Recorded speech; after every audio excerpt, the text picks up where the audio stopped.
sign, Aquarius, Gemini, and Libra. Kumusta po kayo guys? Okay, so ear sign, maraming salamat po sa walang sawang pagsubaybay sa ating pong mga reading, and paalala lang po na ang reading natin ay general reading lamang. So, maaari po kayo guys makaresonate. Maaari rin naman pong hindi, kaya gawing gabay lamang. Okay, tignan po natin gabay kapalaran po ni ear sign. Aquarius, Gemini, Libra. Ear sign.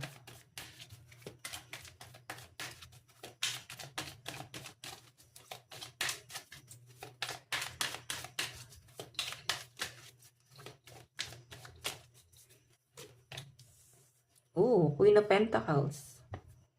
Actually guys, ito ang ganda ng pera nyo ear sign kasi talagang pinaghirapan mo talaga at pinagsumikapan mo talaga. Pinagtrabahuan mo talaga, pinagtiyagaan mo ng mahabang panahon. At nakikita ko guys, gumaganda na yung daloy ng pera ear sign. Or gaganda na siya. So kung meron ka man guys, sinisimulan daw po ngayon, ipagpatuloy mo lang yan guys.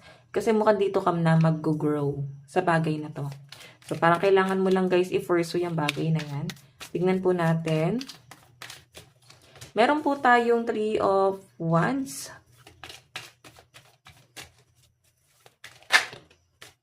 Okay, 3 of Wands. May nakikita ko rito guys, biyahe. 3 of Wands. Biyahe na paparating sa inyo guys. I think magta-travel kayo or pwedeng bakasyon. Or pwedeng meron nagpaplano pumunta sa inyo. Ganon. May magbabiyahe papunta sa inyo. Tingnan po natin. Meron po tayong The Hierophant. So, nakikita ko guys, napakadami yung plano. Siguro may mga nagpaplano rito, air sign, na bumili ng property. Bahay, lupa, or pwede nagpaplano kayo mag-aral. So, actually guys, yung iba sa inyo, marami talaga kayong plano, no? Maraming pumapasok sa isip nyo ngayon na parang gusto mong simulan. Pero to guys, ay puro plano pa, no? Siguro, inaantay mo muna mag-grow to. Nakita mo naman guys na may progress din kasi. Kaya, I think kailangan mo lang lumago dyan para masimulan mo na tong mga plano mo. Kumbaga, nagkakaroon ka na guys na magandang plano sa buhay mo rin. Tingnan po natin. Ear sign.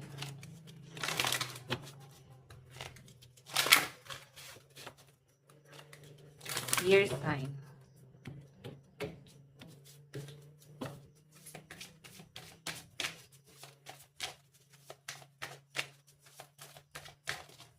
Meron po tayong know you are loved. So, actually guys, yung iba sa inyo, ear sign, ngayon, masyado mong binavalue yung sarili mo. Okay? Talagang minamahal mo na talaga yung sarili mo dito. Tingnan pa natin, meron po tayong think it through. Ayan. May mga pinag-iisipan ka rito, guys. Ear sign. Actually, naiisip mo siguro dito is ano pa yung makakatulong sa pag-grow mo. Ano pa yung makakatulong sa hanap buhay mo. Ano pa yung makakatulong sa future mo. Tingnan mo, guys, nandito yung think it through. So, I think may mga pinag-iisipan ka talaga dito. And, yung iba sa inyo, guys, mas pinagtutuunan mo ng pansin ngayon yung mga priority mo sa buhay. Okay? Ayan, reflect on your priority. Focus ka sa sarili mong buhay nang wala kang ibang tinatapakang tao. Yun ang nakikita ko rito. Okay? Focus kayo sa mga bagay na makakabuti para sa inyo. Nakikita ko guys, para bang nabubuhay na kayo para sa sarili nyo. At para bang hahayaan mo na yung mga taong may sinasabi sa inyong hindi maganda. Ang nakakatuwa kasi rito guys, dahil sa mga na-experience mo, nagkakaroon ka ng magandang plano sa buhay mo. Okay? At mas lalo mong ma-appreciate yung sarili mo kasi nakikita mo na unti-unting sumasang-ayon na po sa inyo yung mga sitwasyon. Nakikita mo na yung mga totoong kakampi ngayon. Tingnan po natin, guys, pagdating po sa love life mo. Pagdating po sa love life,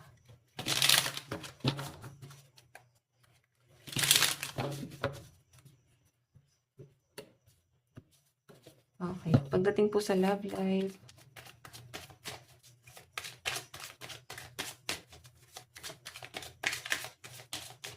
meron po tayong King of Swords. Okay. So, ear sign, ba't nakatingin ka sa past person? Nakatingin ka dun sa ending. Siguro may mga nangyari dito, ear sign, na may natapos na at para bang may panghihinayang kang nararamdaman. Okay. So, meron tayong 3 of Cups. meron tayong Queen of Pentacles. So, I think may mga na-involved sa third party, air sign. Siguro ito yung mga nagiging disappointment mo ngayon. Para bang may panghihinayang. Bigla ko nakaramdam guys ng kaba. Siguro, nandun yung takot mo. Para mapiling mo lagi ka nagpapalpitate. Lagi kang, lagi kang nag-overthink. Para bang may mga duda ka, may mga hinala ka, ganyan. Yun yung mga bagay na ayaw mo maramdaman. So, I think parang panic anxiety to guys. Nagkakaroon ka yan dahil sa takot mo. Dito sa person mo na baka may mangyari or baka mayroon siyang gawin. So, nakikita ko guys, dito sa person mo, medyo mabagal po siya mag-decide. Pero iniisip ka rin yan, no, kung ito yung ex mo, no. Kasi ikaw nakatingin ka dun sa ending, nakikita mo yung mga pagkakamali mo dito na nagawa. And Queen of Pentacles, guys, siguro inaantay mo siya. Pero mabagal po siya mag-decide, guys, eh. 10 of Wands. May nakikita po akong umalis dito. Nalulungkot yung mga air signs. Siguro may mga umalis sa buhay nyo na pwedeng kinakalungkot mo. Okay, parang piling mo, tama ba yung ginawa mo? Mali ka ba ng tinulungan? Or tama ka ng mga tinulungan? Yun yung nasa-sense ko rito. So, tignan natin guys pagdating po sa daloy ng pera. Sa kaperahan.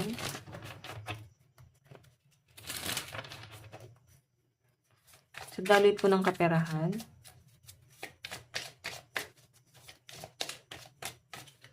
Daloy po ng pera. So, meron po tayong the Sun.